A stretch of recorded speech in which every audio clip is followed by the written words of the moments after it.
South India shopping mall kilo sale అభిమానుల కోరికపై శ్రావణంలో కూడా ఆషాఢం ధరలకి.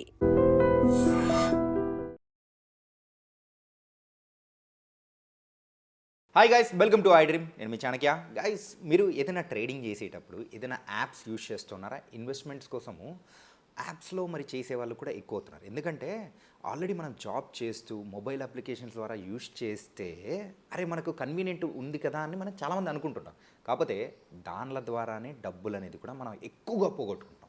అది ఏంటి భయ్యా, అసలు మేము యూజ్ చేస్తున్నది ఇప్పుడు యూజ్ చేయాలా వద్దా అని చెప్పేసి భయపెడుతున్నా అనుకోవద్దు. అసలు ఎందుకు అలా పోతూ ఉన్నాయి అండ్ దాని వెనకలో ఉన్న అసలు వీళ్ళు యూజ్ చేసే ప్యాటర్న్ అంతా తెలుసుకున్నారంటే ఖచ్చితంగా భయపడతారు. మరి అదేంటో మనందరికీ కూడా చెప్పడానికి మన పర్సనల్ ఫైనాన్షియల్ ఎక్స్పర్ట్ మన విజయ్ కర్ణం గారు ఇప్పుడు మనతో పాటున్నారు.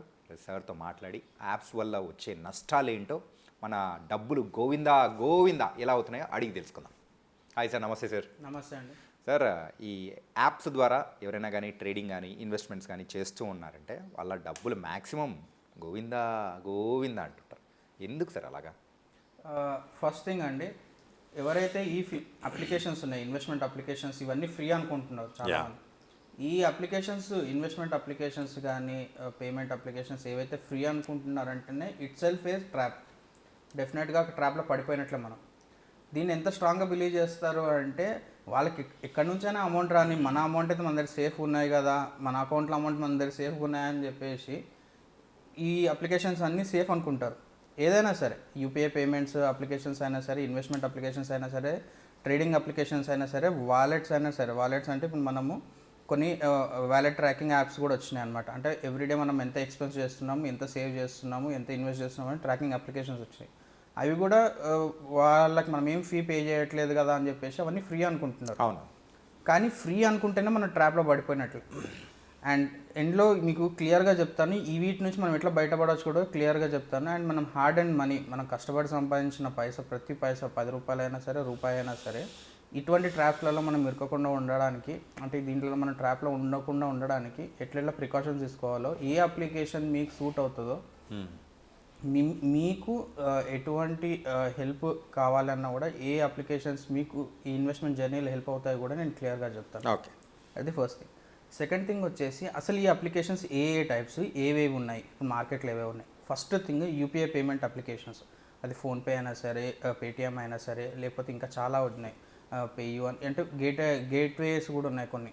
సో వీళ్ళందరూ ఏం చేస్తారు, ఈ పేమెంట్ అప్లికేషన్స్ కానీ, అండ్ నెక్స్ట్ క్రెడిట్ లాంటి credit card bills payment applications అయినా సరే, లేదు ఇంకా మనము ట్రేడింగ్ చేసే అప్లికేషన్స్ ఉన్నాయి, ఎఫ్ఎన్ఓ ట్రేడింగ్ చేసే అప్లికేషన్స్ ఉన్నాయి, జీరోదా కానీ, అప్స్టాక్స్ కానీ, గ్రో కానీ. వీళ్ళందరూ ఏం చేస్తారు అంటే, వాళ్ళకి ఏవైతే ప్రోడక్ట్స్ అవైలబుల్ ఉన్నాయో, వాళ్ళ దగ్గర ఏ ప్రోడక్ట్స్ ఉన్నాయో అవి వాళ్ళు చూపిస్తుంటారు మీకు.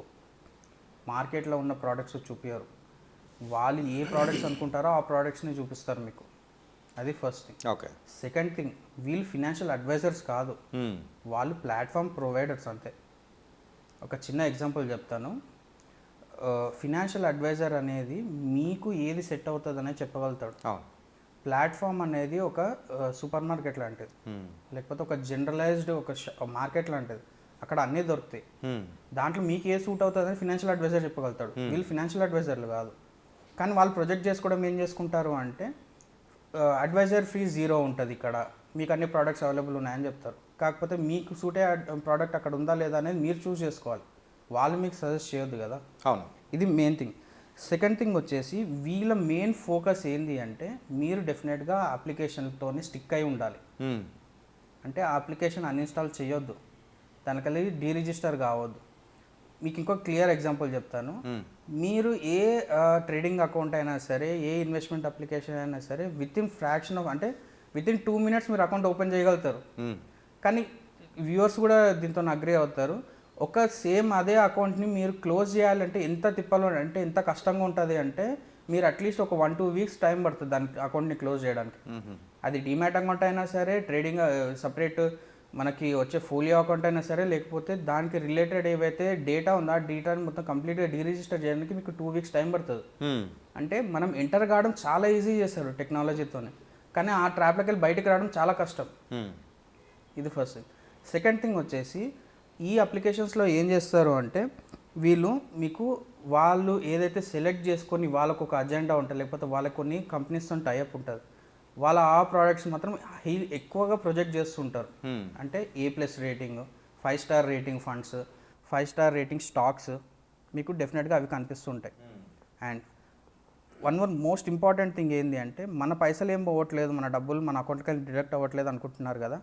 డబ్బుల కంటే ఇంపార్టెంట్ అనేది ఇంకోటి మీరు వాళ్ళకి ఇస్తున్నారు, అది మీకు కూడా తెలియదు. ఏంటి అంటే డేటా. అవును సార్, మీరు చెప్పింది కరెక్ట్ సార్. ఏంటంటే మన పర్సనల్ డేటా ఏంటంటే ఫైనాన్షియల్కి సంబంధించి బయట వాళ్ళకి తెలియకూడదు అనుకుంటాం, మన దగ్గర ఎంత ఉందా ఏంటా అని చెప్పేసి. అది ఇంకా మార్కెట్లో పెట్టేసినట్టుగా. ఎగ్జాక్ట్లీ. ఇప్పుడు మన డేటా ఎప్పుడైతే బయటికి వెళ్ళింది అంటే మన స్పెండింగ్ హ్యాబిట్స్ కానీ, లేకపోతే మనం రెగ్యులర్గా చేస్తున్న పర్చేజెస్ కానీ, లేకపోతే మనము ఎక్కడెక్కడ లొకేషన్స్కి వెళ్తున్నాం, కొన్ని అప్లికేషన్స్ మన లొకేషన్స్ కూడా ట్రాక్ చేస్తాయి. అంటే ఫ్రీక్వెంట్గా ఈ హై అండ్ రెస్టారెంట్స్కి వెళ్తున్నారు, లేకపోతే ఇక్కడికి వెళ్తున్నారు, అవి కూడా ట్రాక్ చేస్తున్నాయి కొన్ని అప్లికేషన్స్. కానీ వీటిని ఎవరు పట్టించుకోరు. సో నేను ఒక చిన్న ఎగ్జాంపుల్ చెప్తాను, ఎందుకు ఈ డేటా అనేది ఎంత క్రిటికల్ అనేది మన ఫినాన్షియల్ డిసిషన్లో. చాలామంది అబోవ్ 50 ఉన్న ఎవరైతే ఎంప్లాయీస్ కానీ, టీచర్స్ కానీ, లేకపోతే Tier 2 సిటీస్లో, Tier 3 సిటీస్లో ఉన్న వాళ్ళకి వాళ్ళ మొబైల్ నెంబర్స్కి మెసేజెస్ కూడా వస్తాయి. ఎప్పుడైనా అబ్జర్వ్ చేస్తారా, మీ మొబైల్ నెంబర్కి ఇక్కడ ఇన్వెస్ట్ చేయండి అని మెసేజ్ ఎట్లా వస్తుందని మీరు అబ్జర్వ్ చేస్తారా? లేదు సార్, ఎవరు అబ్జర్వ్ చేయరు. అంటే ఇప్పుడు సపోజ్ నేను ఉన్నాను, నా మొబైల్ నెంబర్కి ఒక టెక్స్ట్ మెసేజ్ వస్తుంది, 1 lakh రూపీస్ ఇక్కడ ఇన్వెస్ట్ చేయండి మీకు ఇంత రిటర్న్స్ వస్తాయని. నా నెంబర్ వాళ్ళకి ఎట్లా తెలిసింది నేను 1 lakh ఇన్వెస్ట్ చేయగలుగుతానని? అంటే 1 lakh నా అకౌంట్లో ఉందని వాళ్ళకి ఎట్లా తెలిసింది? లేదు, నేను రెగ్యులర్గా ట్రేడింగ్ చేస్తున్నాను వాళ్ళకి ఎట్లా తెలిసింది? ఇప్పుడు నేను ట్రేడింగ్ చేస్తున్నానంటే నాకు రోజు బై కాల్స్, మెసేజెస్ వస్తుంటాయి నాకు. అంటే రెగ్యులర్గా ఈ స్టాక్స్ ఇంత పర్సెంటేజ్ తగ్గింది, ఇంత పర్సెంటేజ్ పెరిగింది. అంటే నా డేటా ఎక్కడో సెల్ అయినట్లే కదా, నా మొబైల్ నెంబర్ ఎక్కడో సెల్ అయినట్టే కదా. విజయ్ అనే పర్సన్ ఇంత ట్రేడింగ్ చేస్తున్నాడు, లేకపోతే విజయ్ అనే పర్సన్ ఇంత ఇన్వెస్ట్మెంట్ చేస్తున్నాడు, విజయ్ అనే పర్సన్ అకౌంట్లో ఇంత అమౌంట్ ఉంది. ఈ డేటా అనేది ఎవరికో అమ్మినట్టే కదా, వాళ్ళు ఈ డేటాని మనకి అగెనెస్ట్గా వాడుతున్నట్లే కదా. దీంట్లో ఫ్రాడ్ అయ్యే ఛాన్సెస్ కూడా చాలా ఉంటాయి కదా. ఒక్క రాంగ్ క్లిక్ చాలు, ఒక రాంగ్ లింక్ ఓపెన్ చేసినా చాలు మన అకౌంట్ బ్యాలెన్స్ జీరో కావడానికి. సో అందుకే అన్ని అప్లికేషన్స్ అలా ఉన్నాయని చెప్పట్లేదు, కానీ ఏ అప్లికేషన్స్ నేను చెప్పే నెక్స్ట్ పారామీటర్స్ మీరు ఒకసారి చెక్ చేసుకోండి.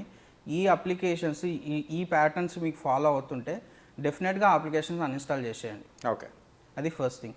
సెకండ్ థింగ్ వచ్చేసి మనకు రెగ్యులర్గా అందరూ ఎస్ఐపిస్, మ్యూచువల్ ఫండ్స్ అందరూ గ్రో కానీ, అప్ స్టాక్స్ కానీ ఇట్లాగా డైరెక్ట్ ప్లాన్స్లలో వీటిలలో ఇన్వెస్ట్ చేస్తుంటారు. ఓకే, మీకు నాలెడ్జ్ ఉంది, చేసుకోండి, ప్రాబ్లం లేదు. కాకపోతే ఎప్పుడైనా అబ్జర్వ్ చేస్తారా, top 5 funds every year change అవుతుంటాయి. Every year top 5 funds next year ఉండవు, నెక్స్ట్ ఇయర్ ఉన్నా ఆ నెక్స్ట్ ఇయర్ ఉండవు. ఒక క్లయింట్ లాస్ట్ 10 years నుంచి software employee every year top 5 ఫండ్స్లో ఇన్వెస్ట్ చేసుకుంటూ వెళ్ళాడు లాస్ట్ 10 years. అతనికి FD రిటర్న్స్ కూడా రాలేదు ఇప్పుడు. అదేంటి సార్, టాప్ 5 ఫండ్స్ అంటే రిటర్న్స్ అనేది కూడా హై ఉంటుంది కదా. అక్కడ మనం అర్థం చేసుకోవాలి, టాప్ 5 ఫండ్స్ ఆ పర్టికులర్ అప్లికేషన్లో స్పాన్సర్డ్ అవి. ఓకే, మీరు ఎప్పుడైనా సరే డైరెక్ట్ ప్లాన్స్, రెగ్యులర్ ప్లాన్స్ 0.5%, 1% కోసం మనం అందరం ఆశపడేసి డైరెక్ట్ ప్లాన్స్లోకి వెళ్ళిపోతాం కదా. కాకపోతే మెయిన్ థింగ్ ఎక్కడ మనకు మిస్ అవుతుంది అంటే, డైరెక్ట్ ప్లాన్స్ మనకి టాప్ 5 అని ఎట్లా కనిపిస్తున్నాయి? మీరేమైనా రీసెర్చ్ చేస్తారా? నేనేమైనా రీసెర్చ్ చేస్తున్నానా? రీసెర్చ్ చేయట్లేదు. ఆ డైరెక్టివ్ ఫండ్స్ అప్లికేషన్లో కనిపిస్తున్నాయి, నేను 0.5% తగ్గించుకోవాలి, 1% తగ్గించుకోవాలి, అడ్వైజర్ అవసరం లేదని చెప్పేసి నేను ఇన్వెస్ట్ చేస్తున్నాను. కానీ 10 years తర్వాత చూసుకుంటే నా రిటర్న్స్ ఎంత ఉన్నాయి? FD కంటే తక్కువ అయిపోయింది. FD కంటే తక్కువ ఉండడం వల్ల నేను లాభపడ్డానా, నష్టపోయానా? నష్టపోయినట్టే కదా. మనం 0.5%కి చూసుకొని మనం కంప్లీట్ రిటర్న్సే పోగొట్టుకుంటున్నట్టు కదా. సో ఎప్పుడైనా సరే మిమ్మల్ని మీ అప్లికేషన్ డిసైడ్ చేయగలగాలి. అంటే మీరు ఇంటెలిజెంట్గా, లేకపోతే మీరు రీసెర్చ్ చేసుకొని ఈ ఫండ్ నాకు సూట్ అవుతుంది అని ఫీల్ అయినప్పుడు మీరు దాంట్లో ఇన్వెస్ట్ చేయాలి. కానీ యాప్లో కనిపించిన ఫండ్స్ అన్నింటిలో ఇన్వెస్ట్ చేసుకుంటూ వెళ్తే డెఫినెట్గా మీకు నెగిటివ్ రిటర్న్స్ వస్తాయి. అండ్ నెగిటివ్ రిటర్న్స్ అడ్వైజర్ దగ్గర రావని కాదు, అడ్వైజర్ దగ్గర వస్తాయి, కానీ ఒక స్ట్రాటజీ మీద ఉంటుంది. ఈరోజు నెగిటివ్ రిటర్న్స్ వస్తున్నాయంటే అక్కడ ఫండ్ అక్యుములేట్ అవుతున్నట్లు. అది ఎప్పుడు బ్రేక్అవుట్ అవుతాయని మీకు అడ్వైజర్ క్లియర్గా చెప్పగలుగుతాడు. కానీ మీకు అప్లికేషన్స్లో ఏ అడ్వైజర్ మీకు అట్లా హ్యాండ్ హోల్డింగ్ అనేది ఉండదు. అంటే ఒక డాక్టర్కి, ఒక మెడికల్ షాప్కి కానీ ఉన్న డిఫరెన్స్ ఇక్కడ అనమాట. సో ఇక్కడ డిఫరెన్స్ ఏంటి అంటే, ప్రోడక్ట్కి సొల్యూషన్కి డిఫరెన్స్ క్లియర్గా తెలుసుకోవచ్చు మనం. ఒక ప్రోడక్ట్ ఏంటి అంటే ఒక ట్యాబ్లెట్, మనకు ఫార్మసీలో దొరికేది ఒక ట్యాబ్లెట్, అది ఒక ప్రోడక్ట్. రైట్. కానీ ఆ ట్యాబ్లెట్ 6 మంత్స్ వేసుకోవాలి, లేకపోతే త్రీ మంత్స్ వేసుకోవాలి, లేకపోతే 1 వీక్ వేసుకోవాలి. 1 వీక్ వేసుకున్న తర్వాత మీరు టెస్ట్ చేయించుకొని మళ్ళీ అది కంటిన్యూ చేయాలా లేదా అనేది సొల్యూషన్. సో మీకు ప్రోడక్ట్ కావాలా, సొల్యూషన్ కావాలా? సొల్యూషన్ కావాలి. ఆబ్వియస్గా అందరికీ సొల్యూషనే కావాలి. కానీ అందరం మనం ఏం చేస్తున్నాము, ప్రోడక్ట్ చీప్గా దొరుకుతుందని చెప్పేసి ఆ ట్యాబ్లెట్ తీసుకుంటున్నాము, ఈ మ్యూచువల్ ఫండ్స్ని ఇన్వెస్ట్ చేస్తున్నాం. కానీ లాంగ్ రన్లో మనకి ఇంపాక్ట్ చూపించేది సొల్యూషన్స్ ఎక్కువ చూపిస్తాయి. రైట్. సో మీకు అవసరం లేని ట్యాబ్లెట్స్ మీరు వేసుకుంటుంటే మీ హెల్త్ ఖరాబ్ అవుతుంది కదా. అట్లాగే మీకు అవసరం లేని మ్యూచువల్ ఫండ్స్లో మీరు ఇన్వెస్ట్ చేస్తే కూడా మీ పోర్ట్ఫోలియో నెగిటివ్ రిటర్న్స్లోకి వెళ్ళిపోతుంది కదా. ఇది నేను భయపెట్టాలని చెప్పట్లేదు, రియల్ ఫ్యాక్ట్. నేను ఈ రోజు కూడా నాకు పోర్ట్ఫోలియో రివ్యూస్ వస్తున్న దాంట్లో మెజారిటీ ఆఫ్ ద కేసెస్ ఓన్గా ఇన్వెస్ట్ చేసిన వాళ్ళవే వస్తుంటాయి. ఓకే. సో వాళ్ళు ఏం చేస్తారు, ఒక 5 years 10 years లేకపోతే 20 years ఇన్వెస్ట్ చేసిన వాళ్ళు కూడా వాళ్ళ పోర్ట్ఫోలియో తీసి చూసుకుంటే 40 ఫండ్స్ 30 ఫండ్స్ ఉంటాయి వాళ్ళ పోర్ట్ఫోలియోలో. అంత 30 to 40 ఫండ్స్ ఉన్న వాళ్ళది పోర్ట్ఫోలియో రీబ్యాలెన్స్ చేయడం ఎంత హెడేక్ ప్రాసెస్ అసలు. అంటే వాళ్ళ ఓన్ కూడా వాళ్ళు చేసుకోలేరు యాక్చువల్గా. అప్పుడే మన దగ్గరికి అడ్వైజర్ వాళ్ళ దగ్గరికి వస్తారు. పోర్ట్ఫోలియో రీబ్యాలెన్స్ చేయాలన్నప్పుడు మన ఏ ఫండ్స్ పర్ఫామ్ అవుతున్నాయి, ఏ ఫండ్ పర్ఫామ్ అవ్వట్లేదు అన్ని పారామీటర్స్ మనం చెక్ చేసుకుంటాం. కానీ మీరు ఫస్ట్ నుంచే ఒక కంప్లీట్ స్ట్రాటజీతో ఇన్వెస్ట్ చేసుకుంటూ వెళ్తే ఆటోమేటిక్గా మీకే తెలుస్తుంది ఏ ఇయర్లో ఏ ఫండ్ విత్డ్రాల్ చేయాలి, ఏ ఇయర్ ఏ ఫండ్ మనకు అసలు కంటిన్యూ చేయాలా లేదా అని మీకు క్లారిటీ ఉంటుంది. మీకు మెయిన్ కావాల్సింది సొల్యూషన్ ఎప్పుడైనా సరే, మీకు ప్రోడక్ట్ కాదు కావాల్సింది, అది main thing. And second thing, ఇంకొక ఎగ్జాంపుల్ చెప్తాను. మనకి ఈ అప్లికేషన్స్ ఎలాంటివి అంటే ఒక సూపర్ మార్కెట్ లాంటివి. సో వాళ్ళు మనకి ఏం అవసరం ఉందనేది ఉండదు, ఆడ అన్నీ కనిపిస్తుంటాయి. చాలామంది అబ్జర్వ్ చేస్తుంటారు, సూపర్ మార్కెట్కి మనకు ఒక ప్రోడక్ట్ ఏదైనా ఒక వస్తువు తీసుకుందామని లోపలికి వెళ్తాం, కానీ బయటకు వచ్చేసరికి మన కార్ట్ నిండిపోయి ఉంటుంది. Exactly correct. మనకు ఒక 1000 రూపీస్ లేకపోతే ఒక 500 రూపీస్ మనము ఏదైనా తీసుకుందాం అని చెప్పేసి ఏదైనా సూపర్ మార్కెట్కి వెళ్తాం, కానీ మన బిల్ చూస్తే 3000 4000 దాటిపోతుంది. అక్కడ ఏమవుతుంది, సూపర్ మార్కెట్లో మన సైకాలజీని కంప్లీట్గా మ్యానిపులేట్ చేస్తున్నారు. Same concept, same psychological patterns ఈ అప్లికేషన్స్లో కూడా ఇంప్లిమెంట్ అవుతుంటాయి. మీరు అప్లికేషన్ ఇన్స్టాల్ చేసుకున్నప్పుడు యూపీఐ పేమెంట్స్ చేద్దామని చెప్పేసి ఇన్స్టాల్ చేసుకుంటారు, కానీ మధ్యలో గోల్డ్ ఇన్వెస్ట్మెంట్ ఎందుకు వస్తుంది? చాలా మందికి నోటిఫికేషన్స్ వస్తాయి, 20 రూపీస్ 21 రూపీస్ పర్ డే గోల్డ్లో ఇన్వెస్ట్ చేయండి అని నోటిఫికేషన్స్ వస్తాయి యూపీఐ పేమెంట్స్ అప్లికేషన్స్లోనే. చాలా మంది గుర్తుపట్టేసింటారు ఆ పేరు కూడా. మీరు వచ్చింది యూపీఐ పేమెంట్స్ చేయడానికి, ఇప్పుడు చేస్తున్నది ఇన్వెస్ట్మెంట్స్ దాంట్లోకి వెళ్ళి. దానికోసం కాదు కదా మన దాంట్లోకి వచ్చింది. Same super market pattern. మన ఇన్వెస్ట్మెంట్ అప్లికేషన్ ఎట్లా ఉండాలంటే సూపర్ మార్కెట్ లాగా ఉండదు, ఒక జనరల్ స్టోర్ లాగా ఉండాలి. మన ఇంటి పక్కన ఉండే జనరల్ స్టోర్ లాగా ఉండాలి. మనం ఏ ప్రోడక్ట్ పెడితే ఆ ప్రోడక్ట్ వాళ్ళు తీసియాలి మనకి. సేమ్ అట్లాగా మీకు ఒక అడ్వైజర్ అయినా ఉండాలి, లేదు అంటే మీకు అంత నాలెడ్జ్ అయినా ఉండాలి. సో ఈ కాన్సెప్ట్ అనేది ఖచ్చితంగా మనం ఫాలో కావాల్సిందే. ఎప్పుడైతే సరే మన సైకలాజికల్ ప్యాటర్న్ని ఇంటరప్ట్ చేస్తున్నాయి అప్లికేషన్స్ అని అంటే డెఫినెట్గా ఆ అప్లికేషన్స్ కరెక్ట్ కావు. సో ఇవన్నీ మనం మాట్లాడుతున్నాం సైకలాజికల్. ఇంతే ఏవి కరెక్ట్, అసలు ఏ అప్లికేషన్స్ కరెక్ట్ మనకి ఇన్వెస్ట్మెంట్స్కి, మ్యూచువల్ ఫండ్స్కి అయినా సరే ఏ అప్లికేషన్స్ కరెక్ట్ అంటే AMC related applications will be the best option. అంటే లైక్ ఏఎంసీ అంటే సార్? ఏఎంసీ అంటే అసెట్ మేనేజ్మెంట్ కంపెనీస్. సో మనకు మ్యూచువల్ ఫండ్స్కి రిలేటెడ్ 45 అసెట్ మేనేజ్మెంట్ కంపెనీస్ ఉన్నాయి ఇండియాలో. ఆ కంపెనీస్కి రిలేటెడ్ ఓన్ అప్లికేషన్స్ ఉన్నాయి.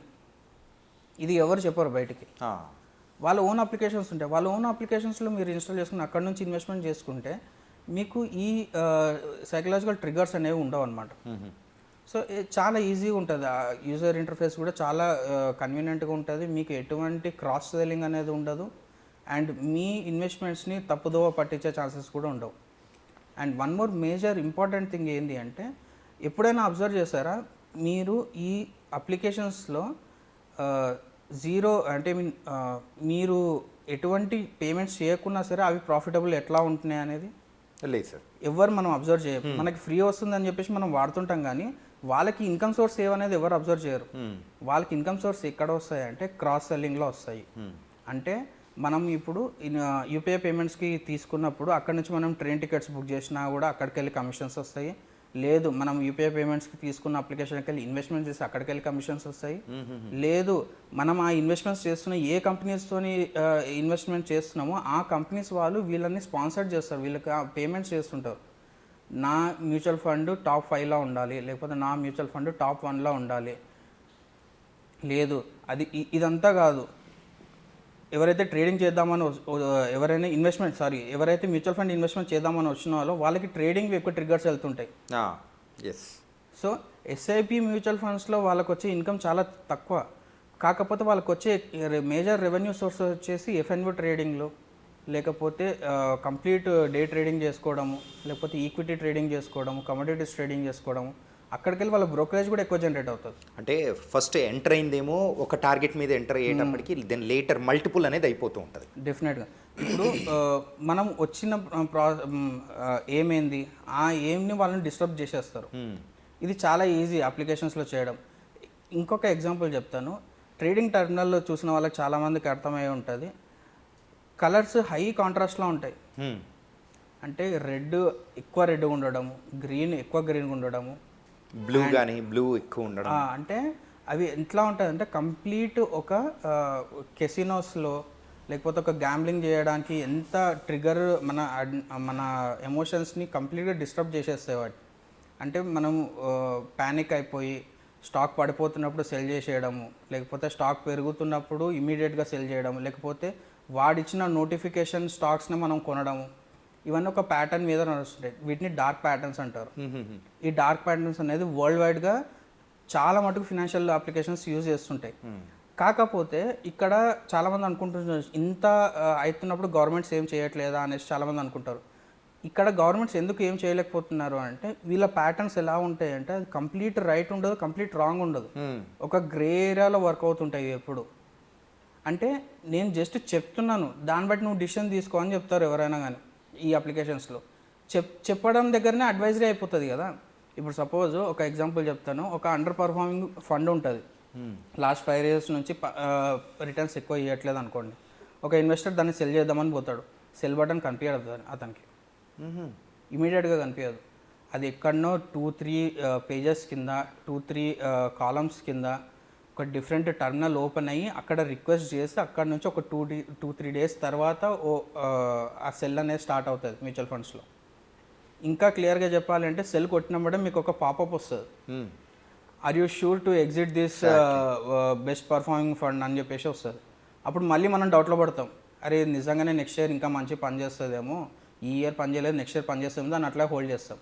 ఒక డేటా ప్రకారము 60% ఆఫ్ ద ఇన్వెస్టర్స్ ఎవరైతే ఈ డిఐవై అంటే do it on your own investing చేస్తుంటారో వాళ్ళు ఒకసారి ఇన్వెస్ట్ చేసిన తర్వాత వాటిని రీబ్యాలెన్సింగే చేయరు.